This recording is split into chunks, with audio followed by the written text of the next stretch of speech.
हर हर महादेव दोस्तों, आप सभी को श्रावण मास की हार्दिक शुभकामनाएं। हे भगवान भोलेनाथ, आप सभी के भक्तों से अगर किसी भी प्रकार की भूल चूक हो जाए तो उसे क्षमा जरूर कीजिएगा। हम सब आपकी ही संतान है और जो भी भगवान भोलेनाथ की इस वीडियो को लाइक करे उसके दुख दर्द और गरीबी को भी दूर कर देना। तो भक्तों, सावन के सोमवार के पवित्र दिन पर आपको यहाँ बांधनी है एक जोड़ी हरी चूड़ियां और 24 घंटे के अंदर देखें चमत्कार। शिव महापुराण में बताया गया है कि शिव जी ने हलाहल विष का प्याला पी लिया था और जिसके कारणवश उनके गले में जलन सी उठी। तब सभी जनों ने सोचा कि किस प्रकार से शिव जी की जलन को रोका जाए। अपनी अपनी हर तरह के सामर्थ्य के अनुसार सभी ने उनके ऊपर जल की वृष्टि की, जिसके कारण महादेव को ठंडक महसूस हुई और वे प्रसन्न हो गए। और इसी कारण प्रकृति हर रूप से इस समय वृष्टि से भर जाती है, गंगा जी में उफान आ जाता है और हर तरफ हरियाली ही हरियाली होती है।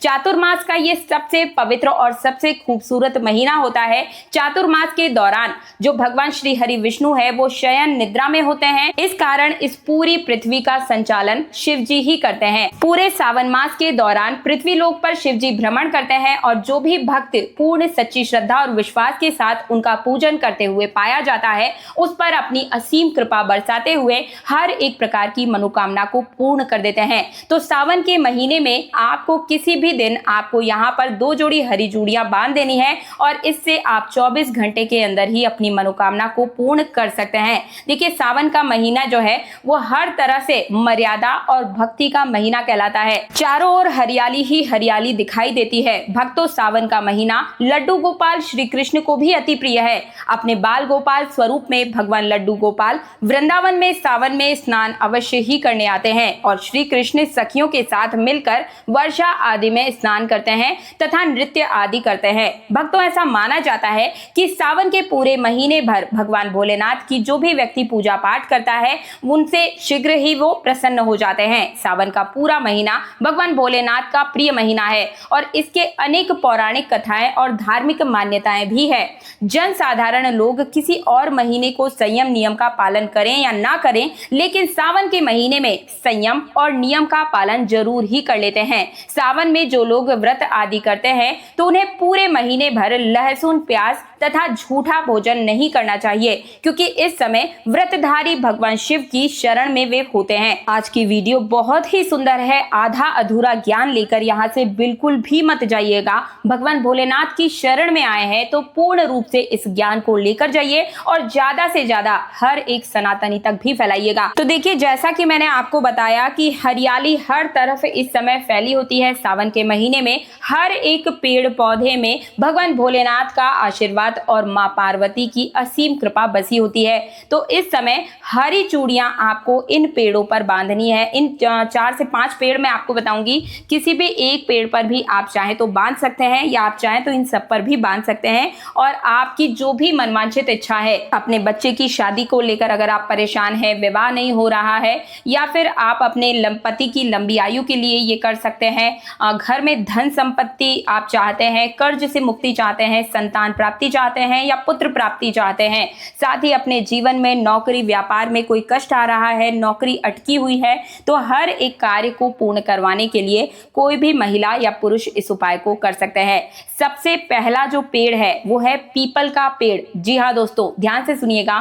सावन के महीने में पीपल के पेड़ के अंदर भगवान श्री हरि विष्णु के साथ साथ ही माँ लक्ष्मी के साथ साथ ही इस समय के दौरान शिव जी और माँ पार्वती का भी वास पाया जाता है। सावन के सोमवार को पीपल के पेड़ पर कच्चा दूध चढ़ाकर 7 परिक्रमा कीजिए और वहीं पर 2 जोड़ी हरी चूड़ियां बांधकर आप अपनी मनोकामना मांग लीजिएगा। पीपल पर मौली धागा यानी कि लाल रंग का धागा बांधना विशेष फलदायी होता है और इस समय विवाह या संतान की सुख अगर आप चाहते हैं तो ये सबसे अच्छा उपाय भी माना जाता है। इस उपाय को करके आप पितृ दोष का निवारण भी कर सकते हैं। वंश वृद्धि के लिए साथ ही मनोकामना पूर्ति के लिए ये सबसे उत्तम उपाय माना गया है।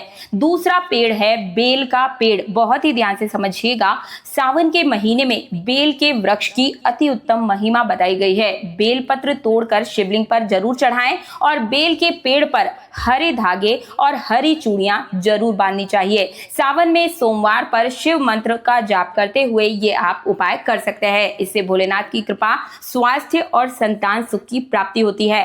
तीसरा पेड़ है नीम का पेड़। नीम का पेड़ जो है सावन के महीने में इसके नीचे अगर कोई भी व्यक्ति सरसों के तेल का दीपक जलाता है, 2 हरी चूड़ियां बांधता है, स्त्री संबंधी जो भी समस्याएं हैं उनसे आपको मुक्ति मिल जाती है। जैसे कि महिला को किसी भी प्रकार से माहवारी से जुड़ी कोई समस्या है उससे मुक्ति पाना चाहते हैं तो नीम के पेड़ के नीचे इस उपाय को जरूर कीजिएगा। रविवार को संध्या के समय भी आप सावन के मास में इस उपाय को कर सकते हैं। रोगों से मुक्ति मिलती है, सौंदर्य वृद्धि होती है और इससे पारिवारिक सुखों की प्राप्ति भी होती है। अगला वृक्ष है अशोक का वृक्ष। सौंदर्य, सौभाग्य और विवाह के लिए इसे अति उत्तम माना जाता है। हरी चूड़ियां या रेशमी कपड़ा इसके नीचे, अशोक के वृक्ष के नीचे आपको बांधना है। इससे विवाह में अगर किसी भी प्रकार की कोई बाधा आ रही है तो वो दूर होती है और वैवाहिक जीवन किसी का है तो वो बहुत ही सुंदर बन जाता है। अगला वृक्ष है आम का पेड़।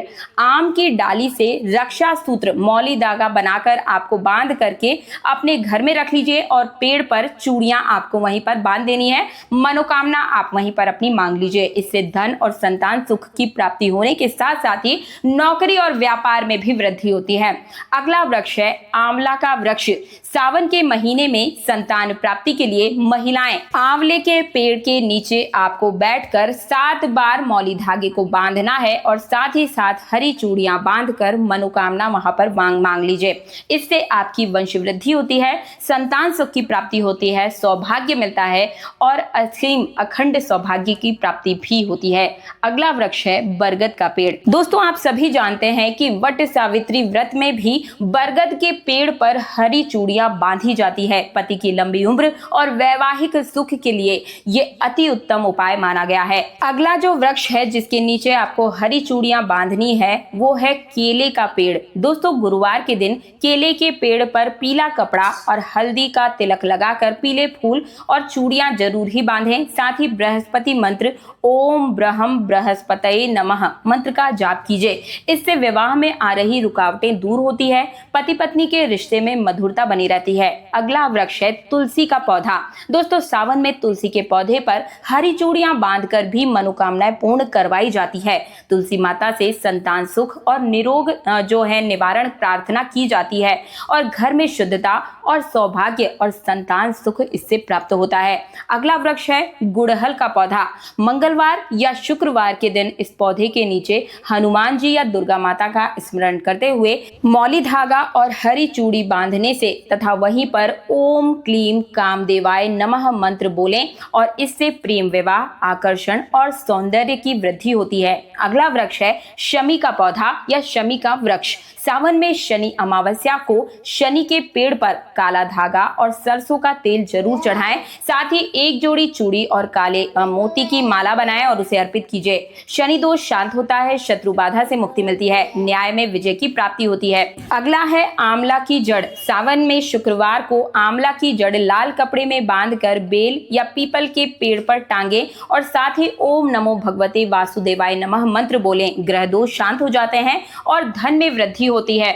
अगला वृक्ष या पौधा है नागदौन का पौधा। नागदौन की जड़ या पत्तियां सावन के सोमवार को पीपल पर बांधें। साथ ही अपनी मनोकामना वहां पर बोलिए। इससे बुरी नजर से बचाव होता है, शत्रु बाधा से मुक्ति मिलती है और हर एक प्रकार की आपकी जो भी समस्याएं हैं उनसे भी आपको मुक्ति मिल जाती है। अगला है गूलर का पेड़। दोस्तों ये जो पेड़ है इसे तंत्र मंत्र के लिए अत्यंत ही सिद्ध माना जाता है और सावन में तांत्रिक बाधा हटाने हेतु एक जोड़ी हरी चूड़ी या फिर काली मौली धागा यहाँ पर बांधने से शत्रु बाधा, काला जादू तथा अकाल मृत्यु से रक्षा होती है। तो दोस्तों ये थे संपूर्ण पेड़ पौधे जिनसे कि आप अपनी मनवांछित इच्छाओं को पूर्ण करवा सकते हैं।